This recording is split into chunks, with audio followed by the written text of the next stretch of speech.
Good morning students. ఈరోజు మనం renewable ఎనర్జీలో electric paper, common paper, renewable ఎనర్జీలో సెకండ్ యూనిట్ ఇండియన్ ఎనర్జీ సినారియోలో మనం ఈరోజు చెప్పుకోబోయే topic urban and rural energy consumption. Indian energy కన్జంప్షన్లో అంటే భారతదేశ శక్తి వనరులకు సంబంధించిన దాంట్లో అర్బన్ అండ్ రూరల్ టాపిక్ పేరు urban and rural energy consumption. అంటే భారతదేశంలో పట్టణ మరియు గ్రామీణ ప్రాంతాల్లో శక్తి వినియోగం ఎలా ఉంటుంది అది మనం ఈరోజు నేర్చుకోబోయేటువంటి topic. The urban and rural energy consumption in India. భారతదేశంలో పట్టణ మరియు గ్రామీణ ప్రాంతాల్లో ఉన్నటువంటి శక్తి వినియోగాన్ని మనం స్టడీ చేస్తాం. అసలు ఎనర్జీ కన్జంప్షన్ ఎందుకు స్టడీ చేయాలి మనం? శక్తి వినియోగాన్ని యొక్క ఉపయోగాలు ఏంటి? ఇలా దీన్ని చదవడం వల్ల దీనివల్ల ఉపయోగం ఏంటి, ఏం నేర్చుకోవచ్చు మనం అంటే, ఎనర్జీ కన్జంప్షన్ అంటే అది గ్రామీణ ప్రాంతం అయినా సరే పట్టణ ప్రాంతం అయినా సరే ఎనర్జీ ఎక్కువ కనుక కన్జ్యూమ్ చేసినట్లయితే, ఎనర్జీ వినియోగం, శక్తి వినియోగం ఎక్కువగా ఆ ప్రాంతంలో కనుక ఉన్నట్లయితే ఆ ప్రాంతం యొక్క డెవలప్మెంట్ లేదా ప్రాస్పరిటీ, అభివృద్ధికి ఒక సూచిలాగా ఇది ఉపయోగపడుతుంది. అంటే ఏ ప్రజలైతే, ఎవరైతే, ఏ పాపులేషన్ అయితే ఎనర్జీని ఎక్కువగా వినియోగించుకున్నట్లయితే వారి బాగా అభివృద్ధి చెందినటువంటి గ్రామంగా, అభివృద్ధి చెందిన ప్రాంతంగా, డెవలప్మెంట్కి, ప్రాస్పారిటీకి, అభివృద్ధికి ఒక కొలమానిక, ఒక సూచిక లాంటిది. కాబట్టి మన భారతదేశంలో ఈ రూరల్ అండ్ అర్బన్, పట్టణ మరియు గ్రామీణ ప్రాంతాల్లో ఎనర్జీని ఏ రకంగా మన గ్రామీణ ప్రజలు, పట్టణ ప్రజలు వినియోగించుకుంటున్నారు. ఈ ఎనర్జీ కన్జంప్షన్ దేని గురించి నేర్చుకున్నామంటే, it is a measure of development and prosperity of the nation or rural community or urban community. అభివృద్ధి చెందిన ప్రాంతము లేక అభివృద్ధి చెందని ప్రాంతం అనేది ఎలాగా డిస్టింగ్విష్ చేస్తారంటే, it is measured by the amount of energy consumed by the population are present. ఆ ప్రాంత ప్రజలు ఎక్కువ ఎనర్జీని కన్జ్యూమ్ చేసుకుంటే వాళ్ళు అభివృద్ధి చెందిన ప్రాంతంగాను, తక్కువ ఎనర్జీని వాళ్ళు కన్జ్యూమ్ చేసుకునే కెపాసిటీ, సామర్థ్యం వాళ్ళకి లేదంటే వాళ్ళు పేదలుగాను, అన్డెవలప్డ్ పీపుల్గానే, డెవలపింగ్ పీపుల్గానే వాళ్ళని పరిగణించబడుతుంది. అది ఎనర్జీ కన్జంప్షన్ యొక్క ఉపయోగం. మన భారతదేశానికి సంబంధించినటువంటి ఎనర్జీ ఈ రెండు రకాలుగా మనం క్లాసిఫై చేస్తాం: అర్బన్ అండ్ రూరల్, పట్టణ మరియు గ్రామీణ ప్రాంతాల్లో. అసలు మొత్తం ఎనర్జీ కన్జంప్షన్ ప్రపంచవ్యాప్తంగా కనుక చూసుకున్నట్లయితే మన భారతదేశం it is a fourth consumer in the entire world. ప్రపంచంలో కన్జ్యూమ్ చేస్తున్నటువంటి మొత్తం ఎనర్జీలో భారతదేశం 4వ స్థానంలో ఉంది. అంటే మనకంటే మూడు దేశాలు మనకంటే ఎక్కువ ఎనర్జీ కన్జంప్షన్ వినియోగంలో ఉన్నాయి. భారతదేశం India stands 4th largest consumer in the world. ప్రపంచంలో కల్లా 4వ అతిపెద్ద వినియోగించుకునేటువంటి దేశంగా మనం 4వ స్థానాన్ని ఆక్రమించాం. ఎనర్జీ కన్జంప్షన్ అంటే ఎనర్జీ అంటే we are having different forms of energy. రకరకాల రూపాల్లో మనం ఎనర్జీని వినియోగించుకున్నాం. అది it includes both renewable and non renewable energy. అంటే పునరుత్పాదక శక్తి, అనుత్పాదక శక్తి, రెండింటిలో మొత్తం ఎనర్జీ అంటే total energy by both renewable and non renewable. ఎంత ఎనర్జీని మనం కన్జ్యూమ్ చేసుకున్నాం. నెక్స్ట్, ఎనర్జీ కన్జంప్షన్లో మన భారతదేశంలో 4th పొజిషన్లో ఉన్న ప్రపంచంలోకి వెళ్ళాలంటే, మన భారతదేశంలో కన్జ్యూమ్ చేసుకునేటువంటి మొత్తం ఎనర్జీలో ఎక్కువ భాగం కోల్ ఎనర్జీ. మనకి బొగ్గు ఎక్కువగా వినియోగించుకుంటున్నాం. కారణం ఏంటంటే, బొగ్గు ద్వారానే మనం ఎలక్ట్రిసిటీ, ఎనర్జీ అంటే మన భారతదేశంలో ఎక్కువగా భారతదేశ ప్రజలకు కావాల్సింది ఎలక్ట్రిసిటీ, విద్యుత్ శక్తిని ఉత్పత్తి చేయాలంటే మనం ఖచ్చితంగా మనకు ఉన్నటువంటి ఆల్టర్నేట్ సోర్సెస్ ఏంటి? ఎనర్జీ సోర్సెస్ అంటే థర్మల్ పవర్ స్టేషన్స్ అంటే కోల్. అంటే మనం భారతదేశంలో ఎక్కువ ఎనర్జీని వినియోగించుకునేది, శక్తిని, కోల్ ఎక్కువగా మనం వినియోగించుకుంటాం. It is followed by petroleum. ట్రాన్స్పోర్టేషన్కి, ఇండస్ట్రీస్కి పెట్రోలియం, క్రూడ్ ఆయిల్ ఎక్కువగా వినియోగించుకుంటాం. మొదటి స్థానం మన భారతదేశం వినియోగించుకునేటువంటి మొట్టమొదటిది ఎక్కువ భాగం కోలు అంటే బొగ్గు, రెండోది పెట్రోలియం, మిగిలిన లైన్గా మనకు ఆర్డర్లో వస్తాం. అంటే ఎక్కువగా మన భారతదేశంలో కోల్ ఎనర్జీని మనం వినియోగించుకుంటాం. ఈ భారతదేశంలో శక్తి వినియోగంలో డిస్పారిటీస్ అంటే భేదాలు, తారతమ్యాలు ఎక్కువగా ఉంటాయి. ఏ దేశంలో అయినా సరే భారతదేశంలో మరి ఎక్కువగా ఈ తారతమ్యాలు లేదా వ్యత్యాసాలు. Energy consumed by the rural people versus urban people. గ్రామీణ ప్రాంత ప్రజలు వినియోగించుకునే శక్తి, అర్బన్ అంటే నెక్స్ట్ పట్టణ ప్రాంతాల్లో ప్రజలు వినియోగించుకునే శక్తి వేరువేరుగా ఉంటుంది. పూర్ పీపుల్ అంటే పూర్ పీపుల్, రిచ్ పీపుల్ అంటే ధనికులు పేదలు వినియోగించుకునే శక్తి వినియోగం వేరువేరుగా ఉంటుంది. అంతేకాకుండా men and women consume different forms of energy differently. స్త్రీలు మరియు పురుషులు స్త్రీలు కూడా వినియోగించుకునేటువంటి సామర్థ్యము, శక్తి సామర్థ్యాలు వేరువేరుగా ఉంటాయి. ఈ డిస్పారిటీస్ భారతదేశంలో బాగా అధికంగా ఉంటాయి. The disparities of energy consumed by rural as well as urban, గ్రామీణ ప్రాంత ప్రజలు, పట్టణ ప్రాంత ప్రజలు, మరియు పూర్ పీపుల్ అంటే పేద ప్రజలు, ఉన్నత వర్గాలకు చెందినటువంటి ప్రజలు వినియోగించుకునే శక్తి వేరువేరుగా ఉంటుంది. అదేవిధంగా మళ్ళీ అన్నిటిలో మనకి పురుషులు స్త్రీలు వినియోగించుకునే శక్తి వినియోగంలో కూడా బాగా వ్యత్యాసాలు మన భారతదేశంలో ఎక్కువగా ఉంటాయి. వాటిని మనం తగ్గించుకోవాల్సినటువంటి ఆవశ్యకత మన భారతదేశం మీద, మన ప్రభుత్వాల మీద, మన మీద ఆధారపడి ఉంటాయి. భారతదేశంలో ఎనర్జీ కన్జంప్షన్ చాలా తక్కువ. పర్ క్యాపిటల్ ఎనర్జీ కన్జంప్షన్ అంటే భారతదేశంలో ఉన్న ప్రతి పౌరుడు ఒక సంవత్సరానికి సరాసరిని ఎంత ఎనర్జీని కన్జ్యూమ్ చేసుకుంటాడు. అది పర్ క్యాపిటల్ ఎనర్జీ కన్జంప్షన్ అంటే. మిగతా దేశాలతో, అభివృద్ధి చెందిన దేశాలతో పోల్చుకున్నట్లయితే భారతదేశంలో ఉన్న ప్రతి పౌరుడు వినియోగించుకునే శక్తి, కన్జ్యూమ్ చేసుకునే శక్తి చాలా తక్కువ. అందువల్లే మనం still we are in the developing state. అందువల్లే మనం అభివృద్ధి చెందుతున్న దేశంగా మిగిలిపోయాం. కానీ అభివృద్ధి చెందిన దేశం అంటే అక్కడ ఉన్నటువంటి ప్రజలు పర్ క్యాపిటల్ ఎనర్జీ కన్జంప్షన్ బాగా ఎక్కువగా ఉంటుంది. అంటే కొనుగోలు శక్తి, వినియోగించుకునే శక్తి సామర్థ్యాలు ఆ ప్రజలకు ఎక్కువగా ఉంటే దాన్ని మనం developed country, developed nation, developed పాపులేషన్గా మనం దాన్ని వర్గీకరించుకోవచ్చు. మన భారతదేశంలో ఉన్న శక్తి వినియోగం అంటే మన భారతదేశ జనాభా 2011 సెన్సస్ నాటి జనాభా 121 కోట్లు. ఈ 121 కోట్లలో మొత్తం 121 కోట్ల జనాభాలో ఎక్కువ ప్రజలు రూరల్ అంటే గ్రామీణ ప్రాంతాల్లో 83 కోట్లు, ఇంచుమించు 83.3 కోట్ల ప్రజలు గ్రామీణ ప్రాంతాల్లో, 37.7 కోట్ల ప్రజలు పట్టణ ప్రాంతాల్లో నివసిస్తున్నారు. అంటే ఇది డిస్పారిటీ. అంటే ఎక్కువ పాపులేషన్ మన భారతదేశంలో ఉన్నటువంటి అకార్డింగ్ టు ది 2011 జనాభా లెక్కల ప్రకారం అంటే 86 కోట్ల ఇంచుమించు గ్రామీణ ప్రాంతాల్లో నివసిస్తున్నారు, 37 కోట్ల జనాభా పట్టణ ప్రాంతాల్లో నివసిస్తున్నారు.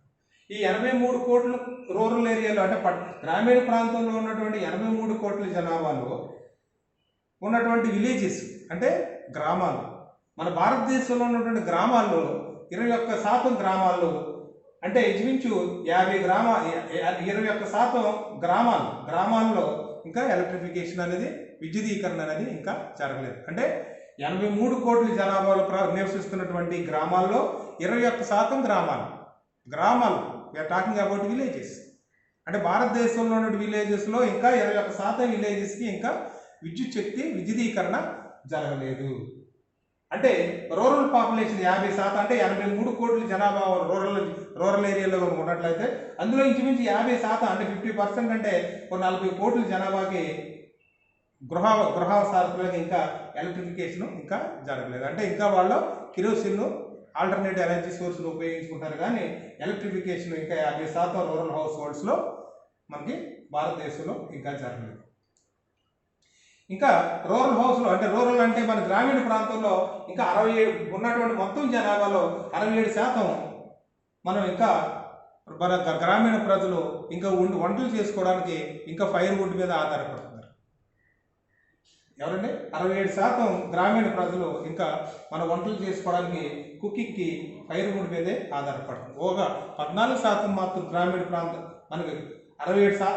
అదే ఫైర్ వుడ్ మీద డిపెండ్ అవుతున్నటువంటి రూరల్ పాపులేషన్ 67% అయినట్లయితే ఇవి అర్బన్ ఏరియాలో కూడా కొంతమంది ఇంకా ఫైర్ వుడ్ తోటి కుక్ చేసుకుంటున్నటువంటి వండుకుంటున్నటువంటి ప్రజలు ఉన్నారు.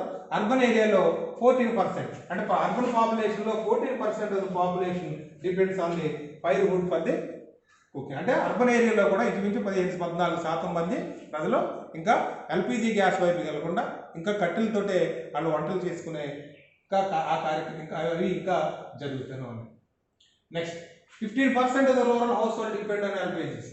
అంటే రూరల్ ఏరియాలో మనకి 67% మంది ఫైర్వుడ్ అంటే వంట చెరుకుని వినియోగించుకుంటారంటే అంటే మనకి రూరల్ ఏరియా మన గ్రామీణ ప్రాంతాల్లో 15% మాత్రమే ప్రజలకు మాత్రమే ఈ ఎల్పిజి గ్యాస్ అనేది అందుబాటులోకి వచ్చింది. అదే రూరల్ ఏరియాలో గ్రామీణ ప్రాంతంలో 15% మందికి 15% గృహస్థానాలకి మనకి ఎల్పిజి కుకింగ్ వాడుతున్నారు. 68% అర్బన్ డిపెండ్స్ అంది ఎల్పిజి. అంటే అర్బన్ ఏరియాలో పట్టణ ప్రాంతాల్లో 68% మనకి కుకింగ్కి ఈ ఎల్పిజిని ఇంకా వినియోగించడం మొదలుపెట్టారు. అంటే కుకింగ్ పర్పస్ కోసం రూరల్ ఏరియాలో 15% ఇంకా ఎల్పిజి మీద డిపెండ్ అయ్యారు. అర్బన్ ఏరియాలో అయితే 68% అర్బన్ డిపెండ్ అయ్యారు. అంటే ఎల్పిజి వినియోగం రూరల్ నుంచి అర్బన్కి ఎక్కువగా మనం పెరుగుతుంది. మరి లైటింగ్ పర్పస్ విద్యుదీకరణ గ్రామాల్లో లేదా గృహాల విద్యుదీకరణ విషయంలో చూసుకున్నట్లయితే 26.4 రూరల్ హౌస్ హోల్డ్స్ డిపెండ్ దానికి ఇంకా రూరల్ ఏరియా అంటే గ్రామీణ ప్రాంతంలో ఉన్నటువంటి 26% మంది హౌస్లు అంటే ఇళ్ళు 26% వాళ్ళు ఇంకా హౌస్ హోల్డ్స్ విద్యుదీకరణ ఇంకా కిరోసిన్ మీద ఆధారపడుతున్నారు. అంటే ఇంకా ఎలక్ట్రిఫికేషన్ జరగలేదు రూరల్. మరి ఎంతమంది 72% మంది ఎలక్ట్రిసిటీ మీద ఆధారపడుతున్నారు. ఈ 26% మటుకు రూరల్ పీపుల్ అంటే గ్రామీణ ప్రాంతంలో 26% హౌస్ హోల్డ్స్ అంటే గృహాలకి ఇంకా కిరోసిన్ మీద డిపెండ్ అవుతున్నారు. ఒక 72% మటుకు ఎలక్ట్రిసిటీ విద్యుత్ మీద వాళ్ళు డిపెండ్ అవుతున్నారు. అదే అర్బన్ ఏరియాలోకి వచ్చినట్లు ఇది రూరల్ ఏరియా అంటే గ్రామీణ అదే అర్బన్ ఏరియా అంటే పట్టణ ప్రాంతంలో ఉన్నట్లయితే ఎలక్ట్రిసిటీ 96% మంది హౌస్ హోల్డ్స్కి మనకి ఎలక్ట్రిసిటీ మీద ఆధారపడుతున్నారు. ఓన్లీ 3% మాత్రమే ఈ కిరోసిన్ని వినియోగించారు. అంటే అర్బన్ ఏరియాస్లో అర్బన్ పాపులేషన్లో ఎక్కువగా ఎలక్ట్రిసిటీ వినియోగం ఉంటుంది, తక్కువగా కిరోసిన్ ఉంటుంది. అదే రూరల్ ఏరియాకి వచ్చేసరికి ఎక్కువగా కిరోసిన్ డిపెండ్ అయి ఉంటుంది, తక్కువగా ఎలక్ట్రిసిటీ ఉంటుంది. భారతదేశంలో ఉన్నటువంటి ఎల్పిజి కనెక్షన్స్ ఇంచుమించు భారతదేశంలో ఉన్నటువంటి జనాభా 121 కోట్లు అనుకున్నట్లయితే ఈ 121 కోట్ల భారతదేశ జనాభాలో ఈ పెట్రోలియం ఎల్పిజి కనెక్షన్స్ ఇంక్రీజ్ ఎంత ఇంచుమించు 21 కోట్లు డొమెస్టిక్ కనెక్షన్స్. అంటే భారతదేశంలో 21 కోట్ల గృహాలకి మన ఎల్పిజి కనెక్షన్ భారతదేశం ప్రొవైడ్ చేసింది. అంటే 21 కోట్లు అంటే ఇంచుమించు ఒక గృహానికి నలుగురు వేసుకున్నా సరే ఇంచుమించు 100 కోట్లు. అంటే 100 కోట్ల జనాభాకి అంటే ఆల్మోస్ట్ 76% అది పాపులేషన్కి ఈ ఎల్పిజి కనెక్షన్స్ భారత ప్రభుత్వం అందచేయడం లేకపోతే సప్లై చేయడం లేదా మనకి వినియోగించడం జరుగుతుంది. అంటే LPG penetration in the country stands at 76%. అంటే ఎల్పిజి పెనిట్రేషన్ అంటే భారతదేశంలో అన్ని ప్రాంతాలు ఎంత పర్సెంటేజ్ చొచ్చుకుని పోయింది ఎల్పిజి అంటే 76% మంది. అంటే భారత ప్రజల్లో జనాభాలో 76% మందికి జనాభాకి ఈ ఎల్పిజి కనెక్షన్స్ భారత ప్రభుత్వం ఇవ్వడం జరిగింది. ఈ రూరల్ ఏరియాస్లో రూరల్ ఏరియాస్లో రూరల్ పాపులేషన్ కనుక మనం చూసినట్లయితే రూరల్ అంటే గ్రామీణ ప్రాంతంలో ఉన్నటువంటి మహిళలు వాళ్ళకి ఎక్కువగా ఇంచుమించు వాళ్ళకు దినంలో మనకు రోజులో దొరికేటువంటి మొత్తం రోజులు పని దినాల్లో 4 గంటలు వంట సరుకుని తీసుకురావడం వంట పిచ్చి వేరు అంటే వంట సరుకుని పోగు చేసుకునే కార్యక్రమం ఇంచుమించు గ్రామీణ స్త్రీ ప్రతి స్త్రీ ఇంచుమించు తనకు విలువైనటువంటి సమయంలో 4 గంటల సమయం ఈ కట్టెలు ఎత్తుకోవడం కోసం ఈ కట్టెలు నేర్చుకోవడం కోసం ఫైర్వుడ్ని ఎత్తుకోవడం కోసం డైలీ పాపం రూరల్ ఉమెన్కి ఈ 4 ఎంతో విలువైనటువంటి 4 గంటల సమయం ఈ ప్రాక్టిక్ ఆ ఫైర్వుడ్ని ఫిక్స్ చేయడం కోసమే ఎత్తుకోవడం కోసమే వీళ్ళు వినియోగించుకోవడం. అంటే వాళ్ళ విలువైన కాలాన్ని స్త్రీలు తమ విలువైన కాలాన్ని ఈ ఫైర్వుడ్ ఫిట్ చేయడం కోసం వినియోగించుకుంటారు. దీనిలో భాగంగా పిల్లలు కూడా చిన్నపిల్లలు కూడా children also involve in the collection of firewood. అంటే వాడు విలువైనటువంటి అదే సమయాన్ని ఈ 4 గంటల సమయాన్ని వేరేగా కనుక ఉపయోగించుకున్నట్లయితే వారి యొక్క డెవలప్మెంట్ గ్రోత్ డిఫరెంట్గా ఉండే అవకాశం ఉంది. కాబట్టి విలువైన సమయాన్ని వాళ్ళు ఈ ఫైర్వుడ్ని ఈ కలెక్షన్ కోసం ఇలా ఫిట్ చేయడం కోసం వినియోగించుకుంటాం. మరి ఈ అర్బన్ రూరల్ ఎనర్జీ కన్జంప్షన్లో మనం భారతదేశ యొక్క పొజిషన్ ఏ విధంగా ఉండాలన్న దాన్ని కనుక ఫైనల్గా మనం ఏ విధంగా కంక్లూడ్ చేస్తామంటే ఇంక్రీజ్ ఇన్ ఎనర్జీ కన్జర్వేషన్. అంటే ఎనర్జీ కన్జర్వేషన్ అంటే వేరే రూపాల్లో ఉన్నటువంటి ఎనర్జీని మనం కన్జర్వ్ చేసాం, జాగ్రత్తగా దాన్ని వినియోగించుకునే విధానం, ఎనర్జీ ఎఫిషియన్సీ దాని యొక్క సామర్థ్యం, enhanced energy production from renewable. అంటే రెన్యూబుల్ అంటే పునరుత్పాదక శక్తి వనరుల నుంచి మనం ఎనర్జీని పెంచుకునే సామర్థ్యం మనం అంటే ఇప్పటి వరకు మన రెన్యూబుల్ ఎనర్జీ చాలా తక్కువగా ఉన్నాయి. అంటే మనం మంచి పొజిషన్కి వెళ్ళాలంటే మన భారతదేశంలో కానీ మన ఇండియన్ రూరల్ కానీ ఇండియన్ పాపులేషన్ కానీ ప్రత్యేకంగా గ్రామీణ ప్రాంతం అభివృద్ధి చెందాలంటే ఈ రెన్యూబుల్ ఎనర్జీ రిసోర్స్ యొక్క ప్రొడక్షన్ పెంచాలి, అంటే వాడి యొక్క వినియోగాన్ని పెంచాలి. ఈ పెంచడం ద్వారా ఇండియా ఇన్ జనరల్గా ఇండియాని, రూరల్ ఏరియా ఇన్ పర్టికులర్గా మన గ్రామీణ ప్రాంతాలని సెల్ఫ్ సస్టైన్ కమ్యూనిటీస్ కింద, అంటే స్వయం శక్తి కలిగినటువంటి కమ్యూనిటీస్గా, పాపులేషన్గా మనం దాన్ని వినియోగించుకోవడానికి ఉపయోగించుకోవచ్చు. మనం చేయొచ్చు. అంటే గ్రామీణ ప్రాంతాలని సెల్ఫ్ సస్టైన్, స్వయం అభివృద్ధి చెందినటువంటి గ్రామీణ ప్రాంతాలుగా మనం వాటిని స్ట్రాంగ్ పరచాలంటే, స్ట్రెంగ్తన్ చేయాలంటే మనం ఏం చేయాలి? ఎనర్జీని కన్జర్వేషన్ చేయాలి, పొదుపుగా వాడాలి. ఇంప్రూవ్డ్ ఎనర్జీ అంటే ఎనర్జీ ఎఫిషియన్సీ, అంటే మనం వాడే వినియోగించుకునేటువంటి పరికరాలు ఎనర్జీ మనకి ఎక్కువ ఎఫిషియన్సీ కలిగినటువంటి ఎనర్జీ పరికరాలను మనం వినియోగించుకోవడం ద్వారా, మరియు రెన్యూబుల్ ఎనర్జీని ప్రొడక్షన్ పెంచడం ద్వారా, అంటే సోలార్ ఎనర్జీ, ఈ విండ్ ఎనర్జీ, ఓషన్ ఎనర్జీ, ఇటువంటి రెన్యూబుల్ ఎనర్జీ సోర్సెస్ నుంచి శక్తిని మనం ఎక్కువగా ప్రొడ్యూస్ చేయడం ద్వారా ఈ రూరల్ కమ్యూనిటీ భారతదేశంలో ఉన్నటువంటి శక్తి వినియోగం మనం పెంచవచ్చు. పర్టికులర్ దేశం మొత్తం మీద కాకుండా మన రూరల్ పాపులేషన్ని, అంటే గ్రామీణ ప్రాంతాలను మనం పెంచడానికి, మన పాపులేషన్ని మన అభివృద్ధి పదంలో తీసుకెళ్ళడానికి మనం ఈ రెన్యూబుల్ ఎనర్జీ సోర్స్ యొక్క ప్రాధాన్యత ఎక్కువగా. Okay, thank you.